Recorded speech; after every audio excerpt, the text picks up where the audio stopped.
اللہ کریم نے انسان کو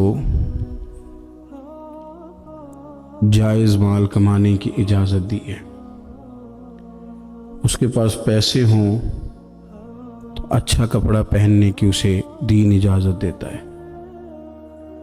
رزق اس کے پاس حلال ہو تو وہ اچھے کھانے کھائے، منع نہیں ہے۔ نکاح کرے، اس کے ہاں اولاد ہو، اپنا گھر بسائے، اپنے بچوں کے ساتھ وہ خوشی خوشی وقت گزارے، زندگی کی جتنی جائز آسانیاں ہیں وہ ساری حاصل کرے۔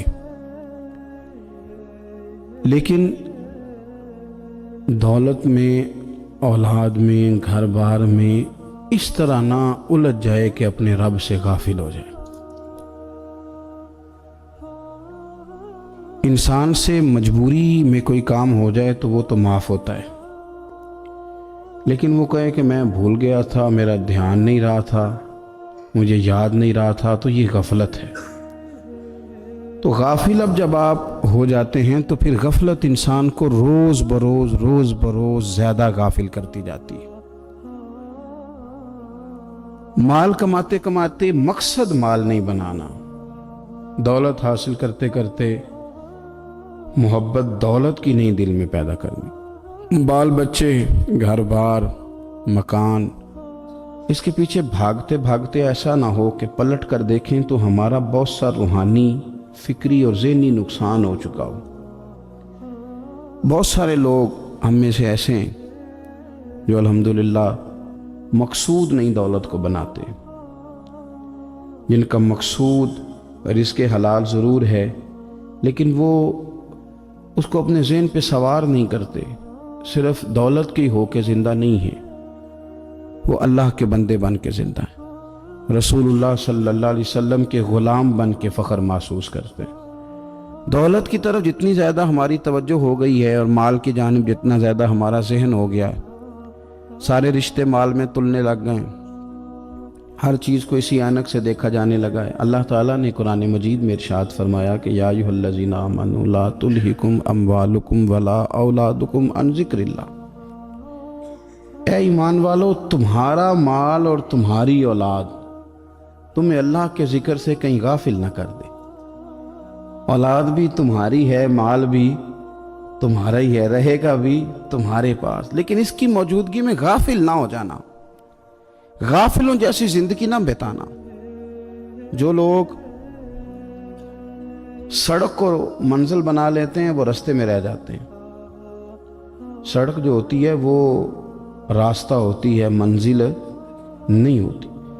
یہ جو رزق ہے، دولت ہے، مال ہے، اولاد ہے، یہ تو سارا رستہ ہے اللہ کی طرف جانے کا، کہ تھوڑا سا رزق حلال کمائیں، کمر سیدھی ہو جائے اور پھر ہم اپنے رب کریم کی عبادت کریں۔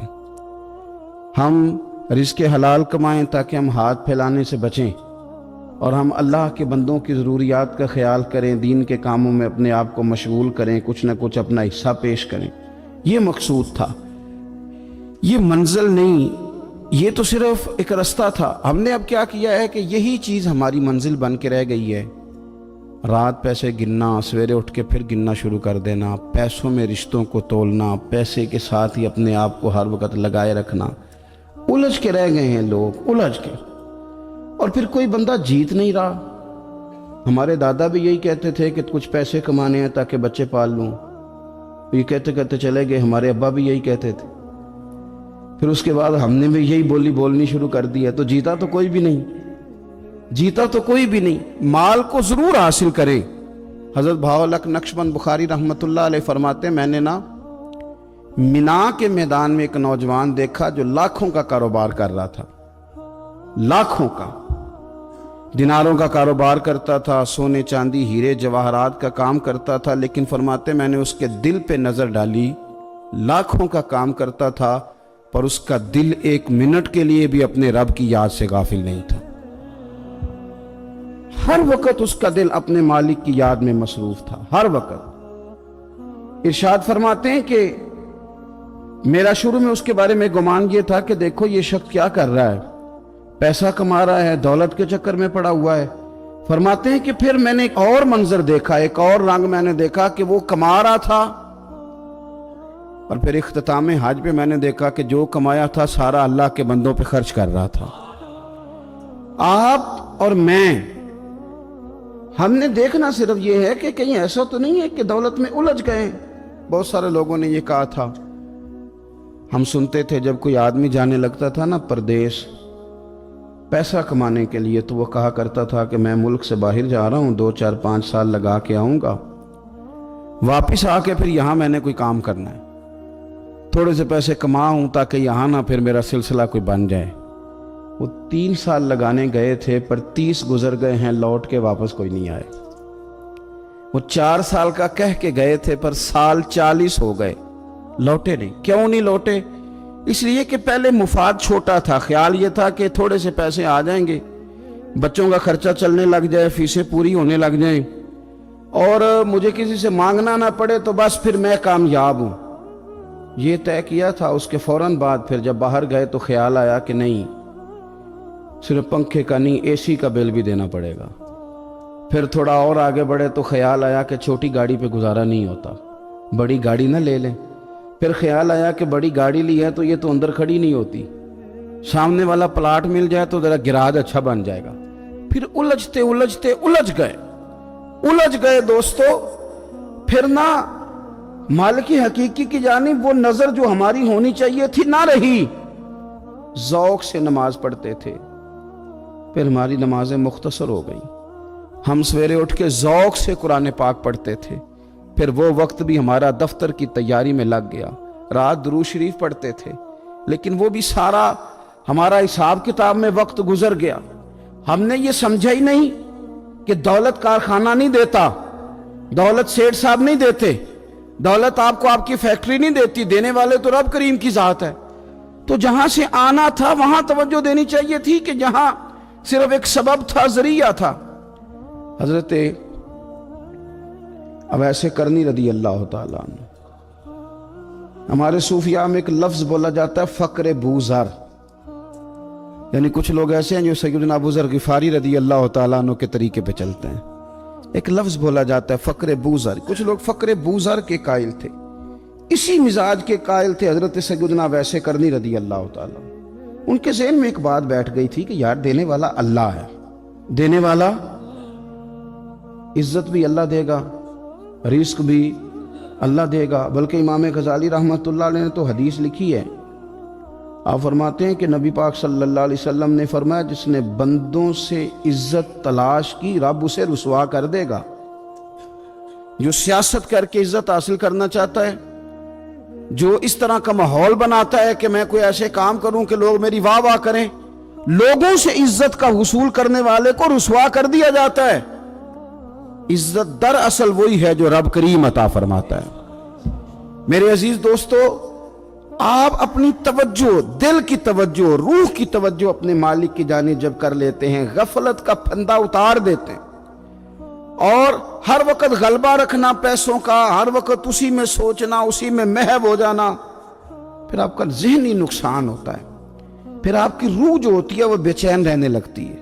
پھر ایسے بھی غریب دیکھے جن کے پاس پیسے ہیں، پیسوں کے علاوہ کوئی شے بھی نہیں۔ پھر ایسے بھی تنگ دست دیکھے کہ جن کے پاس جائیدادیں بڑی ہیں پر ان کے پاس رات کو سکون سے سونے کے لیے وقت کوئی نہیں۔ عزیز بھائی، حضرت اویس کرنی رضی اللہ تعالیٰ عنہ کی ملاقات ہو گئی حضرت حرم بن حیان کے ساتھ، یہ بھی تابعی ہیں۔ تو حضرت حرم بن حیان رحمۃ اللہ علیہ کہتے ہیں یہ نا ہم تو خیر بڑی ساری باتیں سنتے ہیں تو نصیحت نہیں نہ حاصل کرتے، ویسے بھی یہ دور تقریریں کرنے، تقریریں سننے کا ہے۔ جو عمل کرنے والے لوگ تھے ان کا کیا طریقہ تھا کہ وہ 1-2 جملے کافی تھا، علم و بس کری ہو یار، وہ ایک کوئی حرفتے نہیں درکار، جملہ ایک بھی تیرے لیے کافی ہے، لیکن شرط یہ ہے کہ تو عمل کا ارادہ رکھتا ہو، تیرا خیال ہو کہ عمل کرنا ہے۔ وہ لوگ نا مختصر سی باتیں کرتے، مختصر سی نصیحتیں کرتے، لیکن وہ عکس جلدی کرتے، اس میں سے اپنے لیے خیر جلدی تلاش کرتے۔ حضرت حرم بن حیان کی ملاقات ہوئی حضرت اویس کرنی رضی اللہ تعالیٰ عنہ کے ساتھ۔ تو حضرت حرم بن حیان کہتے ہیں میں نے عرض کی حضور میں کسی ملک میں جا کے رہنا چاہتا ہوں، کہیں سکونت اختیار کرنا چاہتا ہوں، یہاں سے ہجرت کرنا چاہتا ہوں، تو مجھے کوئی آپ مشورہ دے میں کہاں جاؤں؟ تو فرماتے ہیں کہ میں نے جب یہ سوال کیا تو حضرت اویس کرنی نے مجھے اشارہ دیا، فرمانے لگے ملک شام چلا جا، کہتے میں نے اگلا سوال کیا حضور وہاں جا کے کاروبار کیا کروں گا، رہوں گا کیسے، کھاؤں گا کہاں سے؟ تو فرماتے ہیں حضرت ویسے کرنی نے رومال اٹھایا، کندھے پہ رکھا اور چلنے لگے۔ میں نے کہا حضور آپ نے سوال کا جواب ہی نہیں دیا۔ تو فرمانے لگے جس دل کو ابھی تک یہی یقین نہیں آیا کہ روزی کون دیتا ہے، اسے میں نصیحت کیا کروں؟ میں تجھے نصیحت کروں جسے آج تک یہی نہیں پتا کہ روزی کون دیتا ہے؟ تو ابھی تک اپنے دل کو پکا ہی نہیں کر پایا کہ روزی رب دیتا ہے؟ او خدا کے بندے کیا نصیحت کروں تجھے؟ تو ابھی تک یہاں اڑا ہوا ہے۔ تیرا جو توکل ہے وہ مضبوط ہونا چاہیے، تیرا بھروسہ اپنے رب کی ذات۔ تو غافل ہو گیا اللہ سے، تو نے اسباب پر بھروسہ سارا کرنا شروع کر دیا۔ اسباب اختیار کیے جاتے ہیں، بھروسہ رب کریم پہ کیا جاتا ہے۔ ہماری جو غفلت ہے نا، وہ بھلا کیوں ہوئی ہے؟ وہ اس لیے ہوئی ہے کہ پیسے کسی کو بھی برے نہیں لگتے، پتہ نہیں ان میں کیا کشش ہے۔ یہ نہ آپ کسی جگہ بھی ان کا نام لے لیتے ہیں، یہ کسی جگہ بھی آ جاتے ہیں تو یہ برے لگتے ہی نہیں۔ یہ جناب بڑی بڑی فقیری کا دعویٰ کرنے والے اور لوگوں کو طریقت اور تصوف کا درس دینے والے، ان کو بھی اچھے لگتے ہیں۔ یہ تو جناب جو لوگوں کو کہہ رہے ہیں فقیر ہو جاؤ فقیر ہو جاؤ، وہ خود امیر ہوتے جا رہے ہیں۔ یہ پتہ نہیں ان میں کیا ایسا خاص۔ ہمارے ایک استاد تھے تو مزاج میں بڑی ظرافت تھی، حالانکہ بڑے اللہ والے بندے تھے، تو بات بڑی وہ دل لگی کی کیا کرتے تھے۔ تو ایک دن ہم نے پوچھا استاد جی خوشبو کون سی اچھی لگتی ہے؟ کہنے لگے بیٹا جو پیسوں میں سے آتی ہے وہ مجھے بڑی اچھی لگتی ہے، اس لیے کہ ملتے کم ہیں۔ ہمارا نا جب اس طرح کا ذوق بن جاتا ہے نا، آپ مزاج بنا لیتے ہیں پیسوں کا۔ لوگ سمجھتے ہیں کہ غریبی کا ڈر شاید زیادہ ڈر ہے، لیکن کبھی آپ دروازہ رسول پہ جائیں نا تو حضور نے تو کوئی اور ڈر بیان کیا ہے۔ حضرت ابو عبیدہ بن جراح رضی اللہ تعالیٰ عنہ بحرین سے نا مال لے کے آئے بہت سارا، حضور نے بھیجا، جزیہ لینے گئے یا مال غنیمت کا کچھ مال تھا، آپ لے کے مسجد میں آئے تو لوگوں کو پتہ چل گیا کہ آج مال آیا ہے۔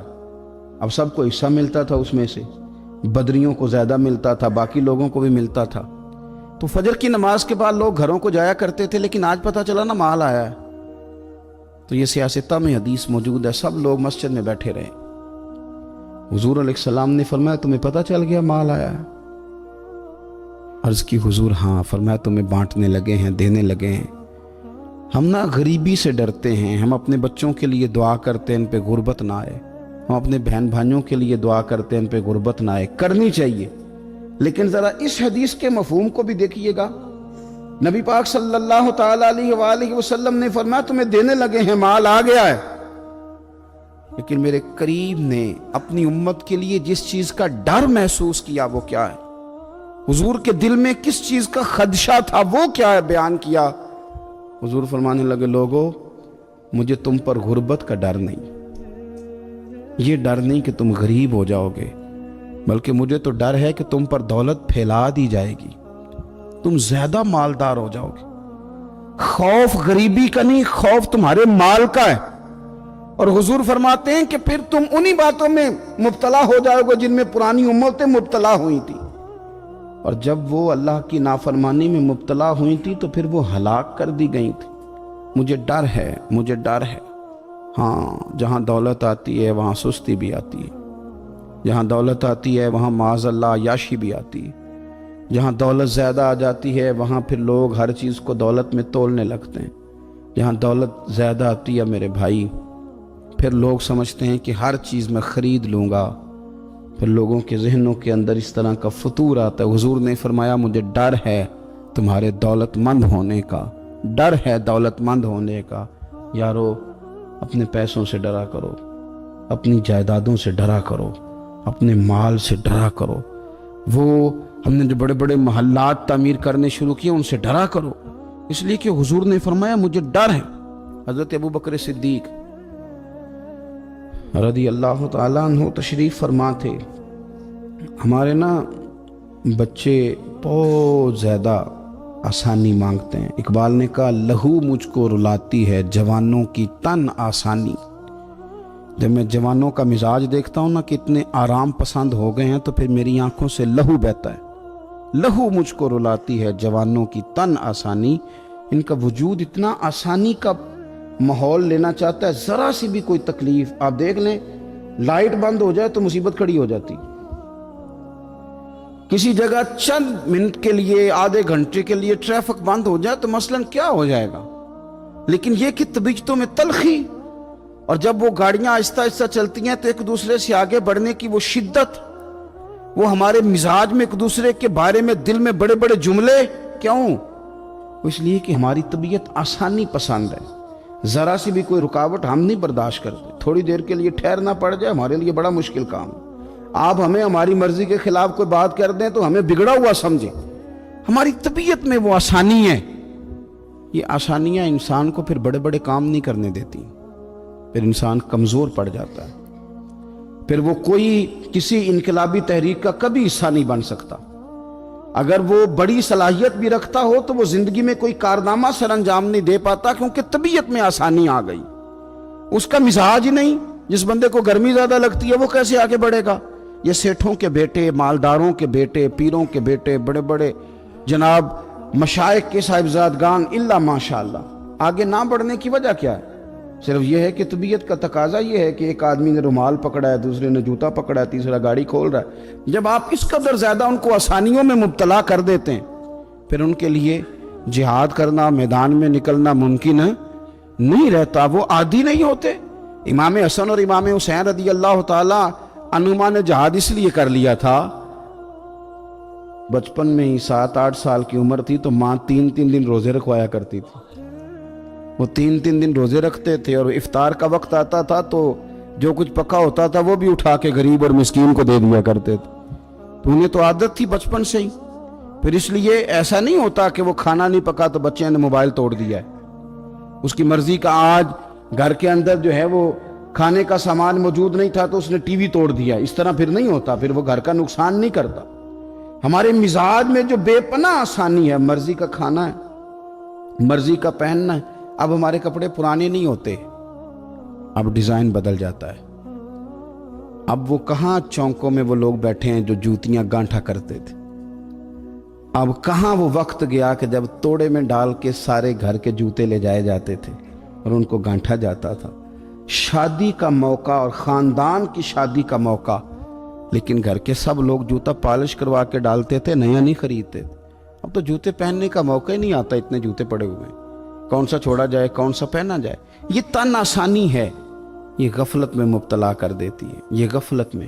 میرے رسول کریم صلی اللہ تعالی علیہ وسلم رات کو آرام کرنے کے لیے تشریف لے گئے تو حضرت بلال حبشی رضی اللہ تعالیٰ عنہ فرماتے ہیں کہ کسی صحابی نے نا آج موٹا گدا لا کے دیا، کہا حضور کی پشت اتھر پر نا میں موٹے بان کی چارپائی کے نشان دیکھتا ہوں، تو یہ گدا آج میرے کریم کے نیچے بچھاؤ، یہ بستر آرام دے۔ حضرت بلال کہتے ہیں میرا بھی بڑے دنوں سے خیال تھا، میں نے وہ ڈبل کر کے نا بچھا دیا، حضور نے آرام کیا، میرے دل کو بڑی تسلی ہوئی۔ صبح محبوب تشریف لائے، فرمایا رات میرا بستر کس نے بچھایا تھا؟ عرض کی حضور میں نے بچھایا تھا۔ فرمایا اٹھا لو، آج کے بعد نہ بچھانا، مجھے تو نیند بڑی گہری آئی ہے، میرے کئی نفل رہ گئے۔ فرمایا میں تمہاری دنیا کے اندر آرام کرنے نہیں آیا، میں تو مسافر ہوں، اپنا وقت بتانے کے لیے آیا ہوں، تم نے یہ میرے لیے نیچے اتنا آرام دہ بستر کیوں بچھا دیا؟ حضور سید عالم صلی اللہ علیہ وسلم کے کمر پر موٹے بان کی چارپائی کے نشان دے کر حضرت عمر جیسا بندہ رو پڑا جو مزاجن سخت مزاج ہے، اور عرض کی حضور یہ آپ کی کیا کیفیت ہے؟ کیسر و کسرا اللہ کے دشمن اتنی آسانیوں میں اور آپ اس حال میں؟ حضور نے فرمایا عمر تم یہ پسند نہیں کرتے کہ دنیا میں تھوڑی سی مشکل برداشت کریں اور آخرت کی ساری عزتیں اللہ ہمیں ہی عطا فرمائے؟ فرمایا میں کوئی تمہاری دنیا سے کچھ حاصل کرنے نہیں آیا۔ میرے عزیز یہ نا تن آسانی سے تھوڑا بچیں۔ غفلت کی بنیادی وجہ یہ ہے ہم نے اپنی مرضی کا کھانا ہے، اپنی مرضی کا، یعنی بہت ساری چیزیں ایسی ہیں جن کو ہم ناپسند کرتے ہیں، حالانکہ سیدہ عائشہ صدیقہ رضی اللہ تعالیٰ عنہ فرماتی ہیں کھانا پک جاتا تھا، کریم نے کبھی نہیں فرمایا مجھے ناپسند، کبھی طبیعت نہ چاہتی تو چھوڑ دیتے تھے، لیکن کبھی ہم نے عیب نکالتے نہیں دیکھا۔ بھائی تن آسانی ہمیں غافل کر رہی ہے، ہم سوتے ہی اس بستر میں جو سویرے آنکھ کھلنے نہیں دیتا، ہم نے اوڑھ ہی وہ والے بستر لیے ہیں، ہم نے کمرے اس طرح بند کیے ہیں کہ وہاں تو ہوا مشکل سے آتی، تو آواز کسی کی کیسے آئے گی؟ دادا آوازیں دیتے رہے، فجر کا وقت ہو گیا، والد کہتے رہے